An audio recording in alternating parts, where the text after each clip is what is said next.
Venerable Mananiya Hitesh ji, and all the guests of the dais, and members of the families of the martyrs, and ladies and gentlemen. वैसे तो वक्त की नज़ाकत ये है कि मुझे यहाँ पे डोगरी में बोलना चाहिए, सही कह रहा हूँ मैं? बिल्कुल बिल्कुल।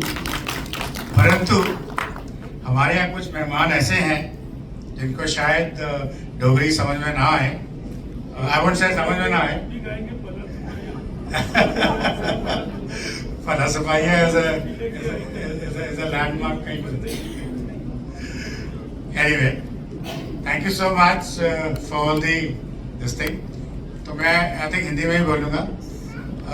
जैसा कि हमारे प्रेसिडेंट जैनुल शर्मा ने बोला, इस समय हम कम बोलेंगे ताकि हम ज़्यादा से ज़्यादा समय अपने गेस्ट फ्रॉम आउटसाइड को दे सकें। और हमारे एंकर जो हैं उन्होंने भी आपको बोला कि ब्रिगेडियर साहब आपको बहुत ब्रीफली बात करेंगे। सो बीइंग अ फौजी, आप मुझे एक चीज़ कन्वे करने के लिए पूरा दिन भी दे सकते हैं, 1 घंटा भी दे सकते हैं और 1 मिनट भी दे सकते हैं, पॉइंट में कन्वे कर दूंगा। सो बेसिकली जो इसकी जो कहते हैं सेट द बॉल रोलिंग, मैं आपको सिर्फ थोड़ा सा याद दिलाऊंगा कि ये कारगिल जिसकी हम बात कर रहे हैं इतनी, ये है क्या चीज़ और यहाँ पे क्या हुआ। क्योंकि ये एक ऐसा एग्जाम्पल है, एक ऐसा उदाहरण है जो पूरे विश्व की, जब से दुनिया बनी है मिलिट्री हिस्ट्री में, ऐसा एग्जाम्पल कहीं नहीं मिलता। ये मैं आपको बताऊंगा। आपने बड़ा सुना होगा बीसी एरा में बैटल ऑफ थर्मोपल्ली, ग्रीक्स और स्पार्टन्स की लड़ाई, बैटल ऑफ सारागढ़ी। अब मैं ये नहीं कह रहा कि सारागढ़ी की लड़ाई छोटी थी या वो इम्पोर्टेंट नहीं थी, परंतु सिर्फ बात यह है वो भी बहुत बड़ी लड़ाई थी और बैटल ऑफ थर्मोपल्ली भी बहुत बड़ी लड़ाई थी। परंतु फर्क सिर्फ ये है उस लड़ाई में हार हुई थी। जिन्होंने शौर्य दिखाया था, शौर्य दिखाने के बावजूद हार हुई थी। यहाँ शौर्य दिखा के जीत हुई है। और जो उन बैटल्स की कंडीशंस थी, जो उन लड़ाइयों की कंडीशंस थी, ये लड़ाइयाँ, ये कंडीशंस उससे कहीं ज्यादा खतरनाक, कहीं ज्यादा मुश्किल थी। इसलिए इसको हमने बोला है कि ये अगले 5 मिनट के अंदर, आई विल मेक श्योर कि मैं 5 मिनट खत्म कर दूं। मैं आपको बताऊंगा कि कारगिल हुआ क्यों और इंडियन आर्मी के क्या क्या चैलेंजेस थे और कैसे उन्होंने किया और हमारी हाइज क्या थी। यानी कि ये जो परिवार हमारे पास बैठे हैं बलिदानियों के, इनके जो परिजन थे, उन्होंने अगर अपनी जान दी तो कैसे दी और क्या क्या कार्य किए उन्हें, उसके बारे में आपको 5 मिनट में बताने की कोशिश करें। तो पाकिस्तानियों ने सोचा, जैसे जल साहब ने आपको बताया, कि विंटर पोस्ट थी, क्योंकि वो इलाका जो था वो इनहैबिटेबल था और वो बहुत ही जो वेदर वाइज या रहने के काबिल नहीं था। जैसे विंटर्स में वहाँ पे बर्फ पड़ती थी, टेम्परेचर्स -20 -30 आते थे, वहाँ पे लॉजिस्टिक्स पॉसिबल नहीं थी, वहाँ पे उनको रसद पानी देना मुश्किल था, वहाँ पे सर्वाइव करना मुश्किल था। तो वहाँ पे उन्होंने, पाकिस्तानियों ने सोचा, क्योंकि उनको हार मिली थी सियाचिन में, उनका उसका बदला लेने के लिए उन्होंने एक ऑप अल बदर चढ़ाया और उसके मुताबिक आकर के उन चौकियों को जो हमने विंटर में वेकेट की थी वो भी करते थे, उन्होंने पहले आके उनको ऑक्यूपाई कर लिया। उसका एम ये था, ये अगर आप देखें इसको, तो यहाँ पे ये हमारी लाइन ऑफ कंट्रोल है और ये कारगिल का इलाका है जहाँ लाइन ऑफ कंट्रोल करीबन 2 से 5 किलोमीटर की दूरी पे चलती है और ये नेशनल हाईवे है श्रीनगर ले जाने वाली। तो यहाँ पे अगर वो इस हाईवे को इंटरडिक्ट करते हैं, इस हाईवे पे इंडियन आर्मी की कोई भी मूवमेंट नहीं होने देते हैं, तो जितना भी इलाका आगे लेह का है या सियाचिन का है वो कट ऑफ हो जाएगा। उस दिन हमारे पास मनाली वाली रोड नहीं थी, उस दिन हमारे पास जो जल जोरावर वाली जो आज बन रही है, जंस्कार वाली रोड, वो हमारे पास नहीं थी। तो यही एक इलाका था। और हुआ क्या था कि 84 में जब सियाचिन हुआ, अप्रैल के महीने में, बैसाखी वाले दिन, उस दिन परवेज मुशर्रफ जो उनके चीफ ऑफ आर्मी स्टाफ थे 99 में, बाद में प्रेसिडेंट भी बने, वो वहाँ ब्रिगेड कमांडर थे। तो उनको वो दिल में बड़ी चुभी हुई थी बात कि इंडियन आर्मी ने कैसे आके हमें विला फॉन्डलो में, या कायदे आजम पोस्ट, जिसको हम बाना पोस्ट कहते हैं, जो सॉल्टोरो रिज के ऊपर है, रफली इस इलाके में, ये सियाचिन का जो इलाका है, इसके ऊपर कैसे कब्जा कर लिया। तो उसका बदला लेने के लिए उन्होंने सोचा यहाँ कुछ करेंगे। और वो समय वो था जब हमारे प्रधानमंत्री वाजपेयी सदाए सरहद बाई रोड पाकिस्तान गए थे पीस इनिशिएटिव की बात करने के लिए। तो वो वहां पे पीस की बात कर रहे थे, तो यहाँ उनके जो चीफ ऑफ आर्मी स्टाफ थे वो अपना बदला निकाल रहे थे बिना अपने प्रधानमंत्री को बताए हुए। ये हमारी खबर है, अब सच है कि झूठ है ये पता नहीं, परंतु ये है कि जब वो हमारा वाजपेयी साहब का पीस मिशन खत्म हुआ तो सडनली हमारा यहाँ पे कारगिल शुरू हो गया। तो ये किस्म की बैक स्टैबिंग थी पाकिस्तान की हमारे अगेंस्ट। तो उसके बाद ये जो इलाका उन्होंने कब्जे में कर लिया, अब इसको बाहर निकालना था। तो इसको निकालने के लिए जो ये सेम स्लाइड है, ये अगर आप देखेंगे इलाका कैसा है, ये इतनी पहाड़ियां ऊंचाई हैं बिल्कुल स्टीप, यानी कि माउंट एवरेस्ट पे चढ़ना आसान है, यहाँ पे चढ़ना मुश्किल था क्योंकि यहाँ पे स्लोप थे 80 डिग्री के स्लोप थे और वो सब रस्सियों से चढ़ रहे थे।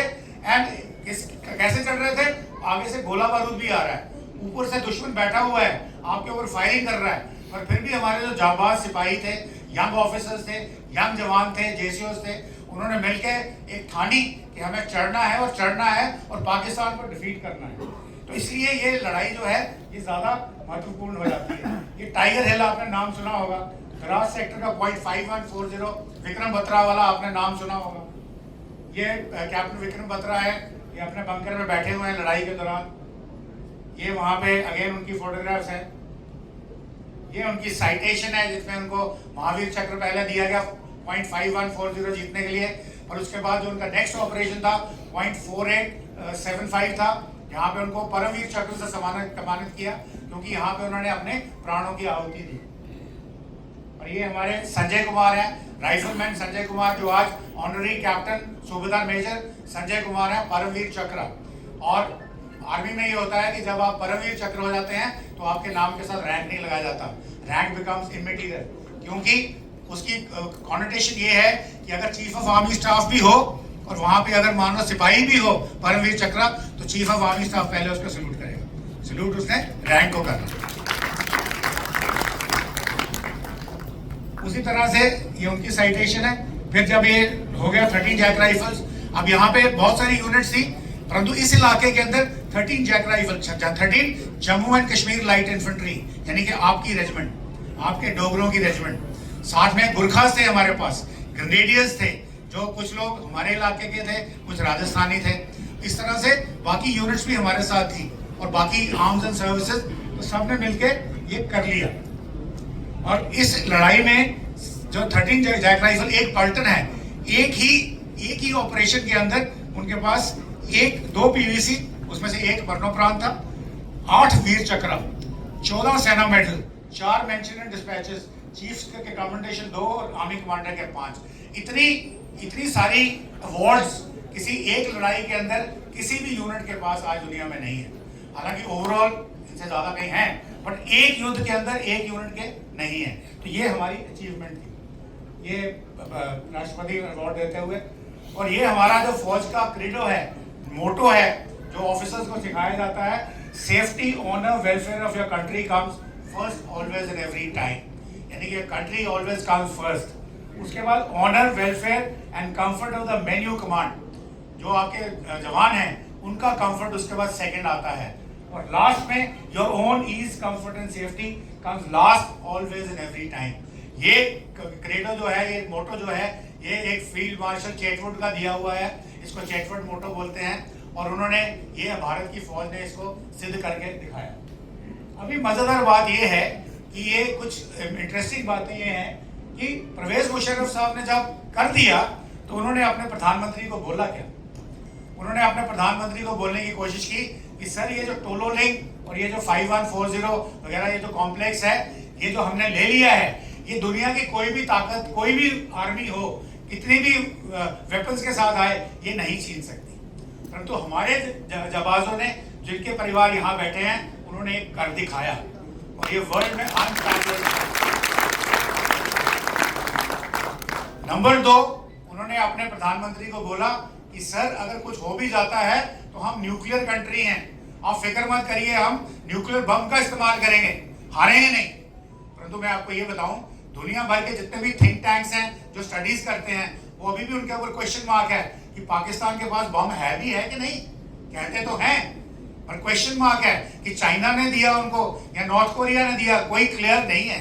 पर हमारे पास है, और उसका उदाहरण ये है कि इस लड़ाई के आसपास एक दिन रात को उनके प्रधानमंत्री वाजपेयी को बताया जाता है, उनके जो निजी सचिव थे, कि सर अमेरिका से मैसेज आया है कि पाकिस्तान कल आपके ऊपर न्यूक्लियर बम फोड़ने वाला है। तो प्रधानमंत्री वाजपेयी की क्या रिएक्शन थी? ये सुनी सुनाई बात ही एक्चुअल है। उन्होंने बोला भाई मुझे नींद आ रही है, मुझे जाने दो, सोने का टाइम हो गया है। और उनको ये बता दो कि अगर पाकिस्तान ने बम फोड़ना है हिंदुस्तान के ऊपर, शौक से फोड़े, परंतु ये याद रखना कल सुबह जब सूरज की पहली किरण निकलेगी पाकिस्तान दुनिया के नक्शे से मिट चुका होगा। ये कारगिल का हमारा तजुर्बा था। दूसरी बात जो मैं बार पाकिस्तान ने हार कहाँ आगे मानी, काफी देर डटे रहे, बहुत मुश्किल था ऑपरेशन, ऑलमोस्ट 2 months प्लस चला ये। हार उसने तब मानी जब तक तो पाकिस्तान के सैनिक मरते थे, वो बेसिकली नॉर्दर्न लाइट इन्फेंट्री के थे, यहाँ लोकल से जो गिलगित बाल्टिस्तान लद्दाख वगैरह के जो उनका इलाका है वहां से थे, वो जनरली शिया मुस्लिम्स थे। शिया मुस्लिम मरते थे तो पाकिस्तानी आर्मी या मुशर्रफ को कोई परवाह नहीं थी, बल्कि वो तो कहते थे ये हमारे हैं ही नहीं। और जब उन्होंने बोला हमारे हैं ही नहीं, तो इंडियन आर्मी ने क्या किया? इंडियन आर्मी ने उनको पूरी इज्जत के साथ बरियल दिया, पूरा full view of the world के सामने करके। ये एक ट्रेडिशन इंडियन आर्मी की है जो आपको कहीं नहीं मिलेगी, कि दुश्मन को भी हम उतनी ही इज्जत देते हैं। और यही नहीं कि उनकी सिर्फ बरियल की हमने करी, हमने उनके कुछ सिपाहियों का एक ऑफिसर है, उनकी साइटेशन भी हमारे सीओ ने लिखी कि देखिए हमने आपकी बंदे को हराया पर वो बहुत ही बहादुरी से लड़ा, और उस साइटेशन के ऊपर उनको शायद सितारा जुर्रत मिला पाकिस्तान की आर्मी से। ये भी प्रोफेशनलिज्म जो है, निशाने है, sorry, that is the highest so that is the highest this thing. तो ये प्रोफेशनलिज्म है इंडियन आर्मी का। तो ये चीजें जो हैं याद रखने वाली हैं। अब परवेज मुशर्रफ ने हार कहां मानी, ये बात देखने की है।